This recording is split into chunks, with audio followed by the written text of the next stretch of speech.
तर संसदेच्या पावसाळी अधिवेशनाचा तिसरा आठवडा कालपासून सुरू झालेला आहे आणि तिसऱ्या आठवड्याचा आजचा दुसरा दिवस म्हणजेच 12वा दिवस आहे। आज तरी संसदेमध्ये काही कामकाज होणार का याकडे सगळ्यांचं लक्ष लागलेलं आहे। विरोधकांचा गदारोळ आज 12व्या दिवशी सुद्धा कायम राहतो का हे आपल्याला पाहायचं आहे। अमित शहा यांच्या संदर्भात प्रश्न हा विरोधकांकडून उपस्थित केला जातो। अमित शहा संसदेतून गायब का आहेत असा प्रश्न विचारला जातोय। दोन महत्त्वाचे मुद्दे सध्या विरोधकांच्या हाती आहेत आणि या दोन मुद्द्यांवरून गेल्या 11 दिवसांपासून संसदेतलं कामकाज पुढे सरकू शकलेलं नाहीये। खरं तर या पावसाळी अधिवेशनामध्ये अनेक महत्त्वाच्या विधेयकांवर चर्चा अपेक्षित होती, यावर काही निर्णय अपेक्षित होते, मात्र सध्या तरी एकंदरीतच हे कामकाज सुरू होईल अशी चिन्ह काही अजूनही दिसत नाहीयेत।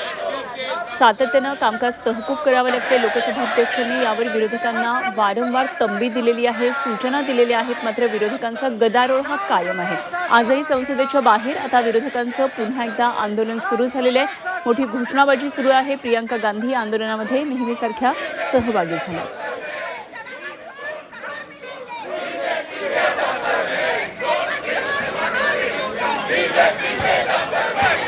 तर संसदेबाहेर विरोधकांचं हे आपण आंदोलन पाहतोय। मोठी घोषणाबाजी सुरू आहे। महाराष्ट्रातल्या खासदार वर्षा गायकवाड याही घोषणाबाजी करताना आपल्याला पाहायला मिळतात। तर अमित शहा संसद से गायब क्यों है अशा प्रकारचा हा प्रश्न उपस्थित केलेला आहे आणि अमित शहा केंद्रीय गृहमंत्री अजूनही संसदेमध्ये येऊन विद्यार्थ्यांवर लाठीचार्ज करण्याचे आदेश कोणी दिले होते या संदर्भात त्यांच्याकडून उत्तर अपेक्षित आहे विरोधकांना, मात्र अजूनही हे उत्तर येत नाहीये आणि त्यामुळे विरोधक अधिकाधिक आक्रमक होताना दिसतात। खरं तर 13 ऑगस्ट हा या पावसाळी अधिवेशनाचा शेवटचा दिवस आहे, त्यामुळे 13 ऑगस्टपर्यंत एकतर काही मुद्दे चर्चेला येणार का, या महत्त्वाच्या दोन विषयांवर सरकारकडून काही निवेदन देण्यात येणार का, काही स्पष्ट करण्यात येणार का हे पाहायचं आहे।